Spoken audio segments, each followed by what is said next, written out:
আপনি বিশ্বাসই করবেন না, পৃথিবীতে আজও এমন একটি জায়গা আছে, প্রশান্ত মহাসাগরের মাঝখানে লুকিয়ে থাকা এক গোপন দ্বীপ, যেখানে পৌঁছানো যেন সময়ের উল্টো দিকে হাঁটা। এটি পৃথিবীর সবচেয়ে বিচ্ছিন্ন মানব বসতিগুলির একটি। এতটাই দূরে যে এখানে কোনো বিমান নামতে পারে না, ক্রুজ জাহাজ আসতে পারে না, এমনকি গুগল ম্যাপেও এই দ্বীপটিকে ঠিকভাবে ধরা যায় না। অথচ এই দ্বীপেই আজও বাস করে প্রায় 50 জন মানুষ। এটাই পিটকেয়ার্ন আইল্যান্ড, অন্তহীন নীল সমুদ্রের মাঝখানে মাথা তুলে দাঁড়িয়ে থাকা এক আগ্নেয়গিরির শিলা, সময়ের স্পর্শে প্রায় অপরিবর্তিত, রহস্যে ঘেরা, আর পৃথিবীর বেশিরভাগ মানুষের কাছেই প্রায় অজানা। কিন্তু প্রশ্ন হলো, এই দ্বীপটি তৈরি হলো কিভাবে? সভ্যতা থেকে এত দূরে থেকেও এই 50 জন মানুষ আজও কিভাবে বেঁচে আছে? তাদের দৈনন্দিন জীবন কেমন কাটে? আর এই দ্বীপ এখনো কোন গোপন রহস্যগুলি লুকিয়ে রেখেছে? আজ আমরা ঢুকে পড়ব সেই অচেনা জগতে, যেখানে প্রতিটি দিনই এক একটা গল্প। তাই ভিডিওটি সম্পূর্ণ দেখার অনুরোধ রইল। আর নতুন বন্ধুরা অবশ্যই পাশে থাকা সাবস্ক্রাইব লেখাটি প্রেস করে বেল আইকনের অল অপশন সিলেক্ট করুন। নিকটতম বিমানবন্দরে পৌঁছাতেই আপনাকে পাড়ি দিতে হয় হাজার হাজার কিলোমিটার, তাহিতি কিংবা নিউজিল্যান্ড পর্যন্ত। সেখান থেকে শুরু হয় আসল পরীক্ষা। একটি ধীরগতির সরবরাহ জাহাজে উঠতে হয়, যা দিনের পর দিন প্রশান্ত মহাসাগরের বুক চিরে এগিয়ে যায়। চারিদিকে বিশাল ঢেউ, হঠাৎ ঝড়, আর চোখ যতদূর যায় শুধুই জল। কোনো উদ্ধারকারী নৌকা নেই, আশেপাশে কোনো দ্বীপও দেখা যায় না। মনে হয় যেন সভ্যতা বহু আগেই পেছনে পড়ে গেছে। ঠিক তখনই সেই শূন্যতার মাঝখান থেকে হঠাৎ জেগে ওঠে এক খাঁজকাটা সবুজ পাহাড়।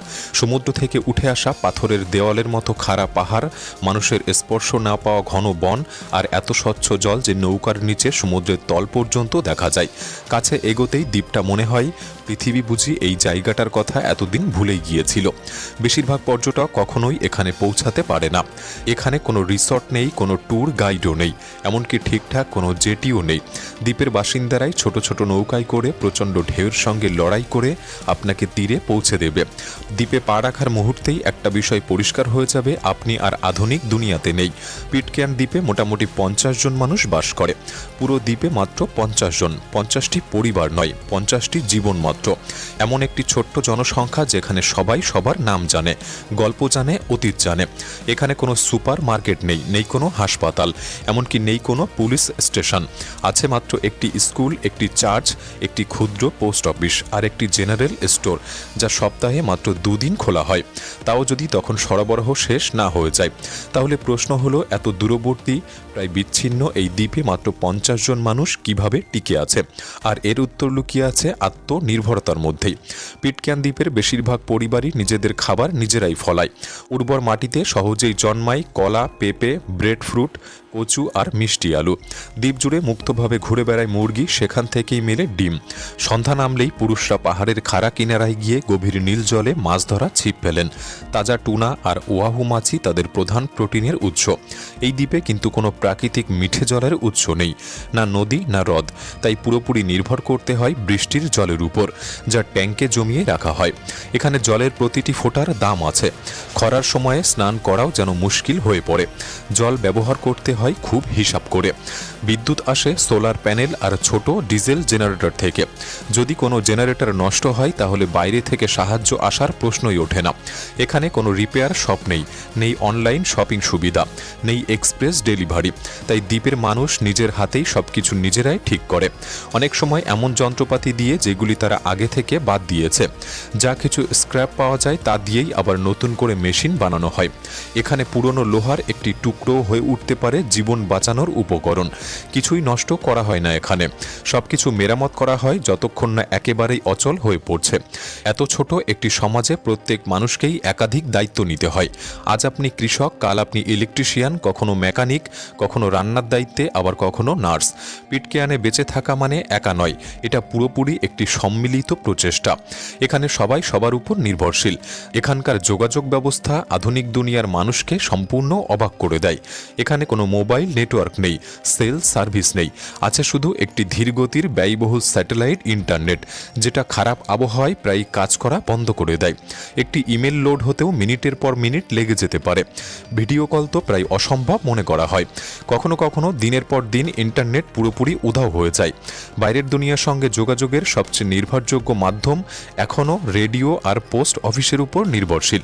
একটি ছোট্ট কাঠের ঘর যেখানে কয়েক মাস পর পর চিঠি আসে, সেই একই সরবরাহ জাহাজে করেই আসে খাবার, ওষুধ আর জ্বালানি। কেউ যদি বিদেশ থেকে কোনো পার্সেল পাঠায়, সেটি পৌঁছাতেও লেগে যায় সপ্তাহ, এমনকি মাস পর্যন্ত। আর যদি কোনো কারণে সরবরাহ জাহাজ নির্ধারিত সময়ে না এসে পৌঁছায়, ঝড়, যান্ত্রিক ত্রুটি কিংবা অর্থনৈতিক সমস্যার কারণে, তাহলে যেন পুরো দ্বীপই থমকে যায়। সবাই অপেক্ষা করতে থাকে জাহাজটির। তবুও এত সব সীমাবদ্ধতার মাঝেও পিটকেয়ার্নের মানুষগুলি একে অপরের খুব কাছের, অসম্ভব রকমের উদ্ভাবনী আর নিজেদের এই ছোট্ট ঘরের প্রতি গভীরভাবে গর্বিত। তবুও আসল রহস্যটা হলো শুরুতে এই দ্বীপে এসে পৌঁছালো কিভাবে মাত্র 50 জন মানুষ। আর সেই গল্পটা পৃথিবীর অন্য যে কোনো গল্পের থেকে একেবারেই ভিন্ন। এই কাহিনী শুরু হয় 1789 সালে ব্রিটিশ জাহাজ HMS বাউন্টি এর ডেকে। ইতিহাসের সবচেয়ে কুখ্যাত জাহাজগুলির একটিতে পরিণত হওয়ার জন্যেই এই জাহাজটি যেন নির্ধারিত ছিল। দীর্ঘ মাসের টানটান উত্তেজনা, কঠোর শাসন আর অমানবিক পরিবেশে থাকতে থাকতে একসময় নাবিকদের ধৈর্য ভেঙে পড়েছিল। নেতৃত্বে ছিলেন ফ্লেচার খ্রিস্টিয়ান। তার সঙ্গে কিছু নাবিক বিদ্রোহ ঘোষণা করে তাদের ক্যাপ্টেন উইলিয়াম ব্লায়ের বিরুদ্ধে, যা ইতিহাসে পরিচিত হয়ে ওঠে মিউনিটি অন দি বাউন্টি নামে। বিদ্রোহীরা জাহাজের নিয়ন্ত্রণ নিয়ে নেয় এবং ক্যাপ্টেন ব্লাই ও তার অনুগত কয়েকজনকে একটি ছোট্ট নৌকায় ভাসিয়ে সমুদ্রে ঠেলে দেয়। কিন্তু তারা জানত ব্রিটিশ নৌবাহিনী তাদের কখনো ছেড়ে কথা বলবে না। তারা এমন এক অপরাধ করেছে যার শাস্তি সরাসরি মৃত্যুদণ্ড। তাই তাদের দরকার ছিল এমন একটি জায়গা যেখানে ব্রিটিশরা কখনোই তাদেরকে খুঁজে পাবে না, এমন একটি দ্বীপ যেখানে কেউ যায় না, এমনকি মানচিত্রেও তার অস্তিত্ব নেই, আর সমুদ্রের মাঝখানে হারিয়ে গেছে। সেভাবেই তারা খুঁজে পায় এই পিটকেয়ার্ন দ্বীপকে, একটি দূরবর্তী আগ্নেয় দ্বীপ যা বাইরের দুনিয়ার চোখের একেবারে আড়ালে ছিল। সেই সময়কার মানচিত্রে দ্বীপটির অবস্থান ভুলভাবে চিহ্নিত ছিল, ফলে খুঁজে পাওয়া আরও কঠিন হয়ে পড়ত। বিদ্রোহীদের কাছে এটা ছিল একদম নিখুঁত আশ্রয়।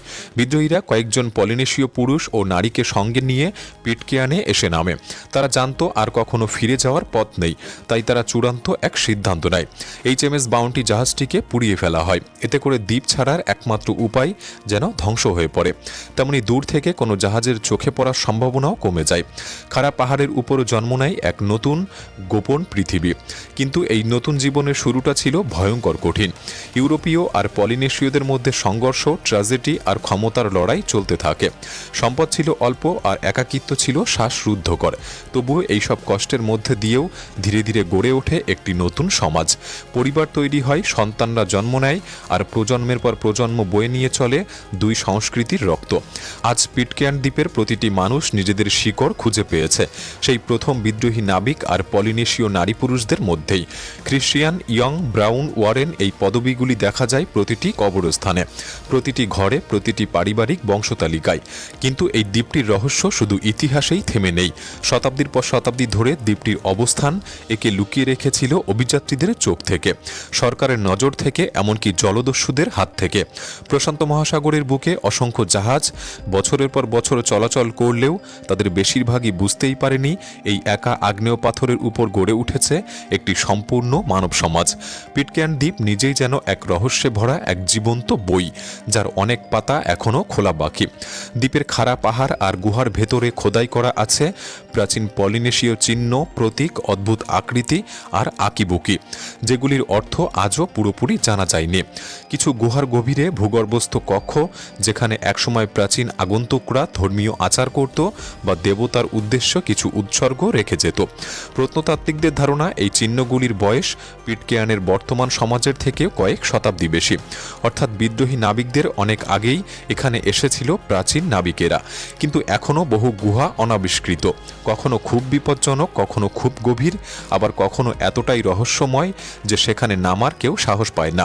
দ্বীপের মানুষ আজও গল্প বলে, নিঃশব্দ রাতে সমুদ্রের উপর হঠাৎ দেখা যায় অদ্ভুত আলো, পাহাড় থেকে ভেসে আসা প্রতিধ্বনি যখন আশেপাশে কেউ নেই, আর শান্ত সমুদ্র থেকেও কোনো সতর্কতা ছাড়াই উঠে আসা বিশাল ঢেউ, যেন সমুদ্রটাই জীবন্ত। এই কিংবদন্তিগুলি 200 বছরেরও বেশি সময় ধরে প্রজন্মের পর প্রজন্মে ফিসফিস করে বয়ে চলেছে। কিন্তু সবচেয়ে বড় রহস্য রহস্য হয়তো এটিই, এই ছোট্ট একটি জনগোষ্ঠী কিভাবে এত দীর্ঘ সময় ধরে পুরো পৃথিবী থেকে বিচ্ছিন্ন থেকেও টিকে ছিল। বেশিরভাগ বসতি হারিয়ে যায়, বেশিরভাগ সমাজ ভেঙে পড়ে, কিন্তু পিটকেয়ান অখণ্ড। 230 বছরেরও বেশি সময় ধরে এই পরিবারগুলি ধরে রেখেছে তাদের পরিচয়, তাদের ঐতিহ্য আর মাটি ও সমুদ্রের সঙ্গে তাদের গভীর বন্ধন। তবু আজও ভবিষ্যৎটা অনিশ্চিত। দ্বীপে এখন মোটে 50 জন মানুষ বাস করে। জনসংখ্যা ক্রমেই কমছে। পড়াশুনো বা কাজের জন্য তরুণরা নিউজিল্যান্ডে চলে যাচ্ছে, আর অনেকেই আর ফিরে আসতে চায় না। নতুন মানুষ আনতে দ্বীপ কর্তৃপক্ষ বিনামূল্যে জমি আর শান্ত জীবনের প্রস্তাব দিয়েছে, কিন্তু এই গভীর একাকিত্বই বেশিরভাগ মানুষকে ভয় পাইয়ে দেয়। নতুন জনসংখ্যা না এলে একদিন এই সমাজটাই হারিয়ে যাওয়ার ঝুঁকিতে পড়বে। কেউ কেউ আশঙ্কা করে একদিন পিটকেয়ান হয়ে উঠবে ফাঁকা পরিত্যক্ত এক দ্বীপ, যেখানে থাকবে শুধু ভাঙা ঘর, নীরব বন আর বাতাস ও সমুদ্রের শব্দ। তবুও আপাতত যারা রয়েছে তারা ঠিক সেইভাবেই জীবন কাটিয়ে যাচ্ছে, যেমন কাটিয়েছিল তাদের পূর্বপুরুষেরা। অদম্য মানসিকতা, সৃজনশীলতা আর রহস্যময় দ্বীপের সঙ্গে অটুট বন্ধন নিয়ে। প্রতিদিন তারা জেগে ওঠে সমুদ্রের গর্জনে, হাঁটে সেই খাড়া পথ ধরে যা তাদের প্রপিতামহরা পাহাড় কেটে বানিয়েছিল, আর প্রজন্মের পর প্রজন্ম ধরে বাঁচিয়ে রাখা জ্ঞান পরের হাতে তুলে দেয়।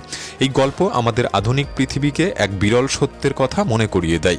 এমন একটি জায়গা যেখানে সময় ধীরে চলে, যেখানে প্রযুক্তি সবকিছু দখল করতে পারেনি, যেখানে প্রকৃতি আজও শক্তিশালী, আর যেখানে মাত্র 50টি প্রাণ এমন এক জীবন আঁকড়ে ধরে আছে যা পৃথিবীর প্রায় কেউই কখনো অনুভব করতে পারবে না। পিটকেয়ান শুধু একটি দ্বীপ নয়, এটা একটা গোপন পৃথিবী, মানব ইতিহাসের এক জীবন্ত স্মারক, বেঁচে থাকা রহস্য আর সাহসের উপর গড়ে ওঠা এক সমাজ। আর আজও আপনি ঢুকে পড়েছিলেন সেই দ্বীপের ভেতরেই, যেখানে আজও মাত্র 50 জন মানুষ বাস করে। এখন আপনার মতামত জানতে চাই, আপনি কি এমন বিচ্ছিন্ন একটি জীবনে থাকতে পারবেন, নাকি এই একাকিত্বই আপনার কাছে সবচেয়ে ভয়ঙ্কর মনে হবে? কমেন্টে আপনার ভাবনা জানাতে পারেন। আজকের এই ভিডিওটি ভালো লাগলে একটি লাইক করতে পারেন, চ্যানেলটি সাবস্ক্রাইব করে রাখতে পারেন। তাহলে দেখা হচ্ছে পরবর্তী নতুন একটি এপিসোডে। ধন্যবাদ।